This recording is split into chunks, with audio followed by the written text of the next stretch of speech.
নমস্কার, আমি চলে এসেছি নতুন একটা রেসিপি নিয়ে। আজকের রেসিপি আলু পনির। চলো আমি আলু পনির কীভাবে বানাই তোমাদের সাথে আজকে শেয়ার করব। দেখো, আমি প্রথমে পনিরগুলোকে ছোট ছোট করে কেটে রেখেছি। তারপর পনিরগুলোকে আমি ভালো করে ভেজে রেখেছি। এবার আমি আলুগুলোকে ছোট ছোট করে কেটে নিয়ে আলুগুলো ভাজতে দিয়েছি। আলুগুলোকে ভালো করে একটু ভেজে নেব। এর মধ্যে মিক্সি বাটিতে একটা পেঁয়াজ, টমেটো, রসুন, আদা, কাঁচা লঙ্কা দিয়ে পেস্ট বানিয়ে নেব। এদিকে আমার মা ঘি বানাচ্ছে। তো দেখো, আমি মশলাটা তৈরি করে নিয়েছি। এবার কড়াইয়ে তেল গরম করে আমি কালো জিরে ফোড়ন দেব, একটা গোটা তেজপাতা, গোটা শুকনো লঙ্কা, দুটো এলাচ, একটা দারচিনি দিয়ে ভালো করে একটু ভেজে নেব। ভালো করে ভেজে নেওয়ার পর যে মশলাটা আমি করে রেখেছিলাম, মশলাটা আমি তেলের মধ্যে দিয়ে দেব। এবার একটু ভালো করে নেড়ে চেড়ে নিয়ে মিক্স করে নেব।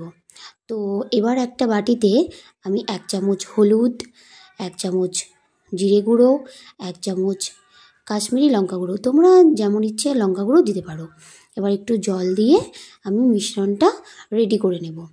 তো এবার আমি মশলাটা ভালো করে কষিয়ে নিচ্ছি। যখন একটু শুকনো শুকনো হয়ে আসবে মশলা, তখন মিশ্রণটা মশলার মধ্যে ঢেলে দিতে হবে।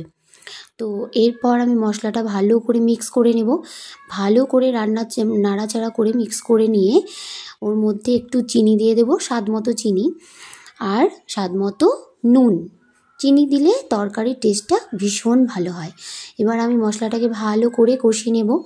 একটু লাল হয়ে আসবে মশলাটা, যখন তেল ছেড়ে দেবে তখন মশলাটা কষা হয়ে গেছে। এবার আমি সামান্য একটু জল গড়িয়ে দেব, দিয়ে মশলাটা আবার ভালো করে একটু মিক্স করে নেব। তো দেখো, আমি মশলাটা ভালো করে মিক্স করছি। এবার আমি এর মধ্যে ভেজে রাখা পনির, ভেজে রাখা আলু মশলার মধ্যে দিয়ে দেব। এবার আমি ভালো করে আলু পনির মশলাটার সাথে ভালো করে মিক্স করে নেব।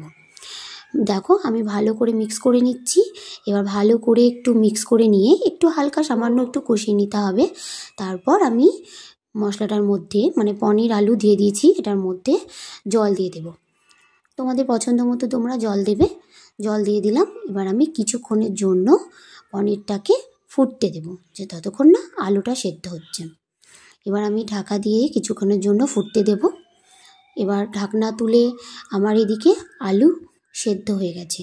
এবার একটু ভালো করে একটু নাড়াচাড়া করে নিয়ে আমার মা এক্ষুনি নতুন ঘি তৈরি করলো, তাই 1 থেকে 1.5 চামচ মতো ঘি দিয়ে দিলাম। এবার এটার মধ্যে একটু গরম মশলা গুঁড়ো দিয়ে দেবো।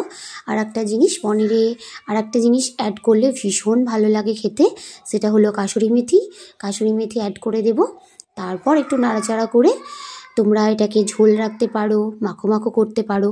আমি এটাকে হালকা একটু ঝোল ঝোল রেখে দেব ভাতের সাথে খাওয়ার জন্য। এটা ভাত, রুটি, ভাত, রুটি, পরোটা, লুচি সব কিছুর সঙ্গে খুব ভালো যায়। আমি এটা একটু সামান্য হালকা ঝোল ঝোল রেখেছি। তো এবার আমি টেস্ট করাতে নিয়ে যাবো আমার মেয়েকে। আমার মেয়ে ভীষণ ভালো তরকারি টেস্ট করতে জানে। তো এদিকে আমি একটু 1 চামচ করে একটু ঝোল নিয়ে নিয়েছি। আমার মেয়ে ওর পড়ার ঘরে গান করছে এখন। তো ওকে আমি একটু টেস্ট করতে দেব। দেখো ওর রিয়াকশানটা, কেমন রিয়াকশান দিচ্ছে ও।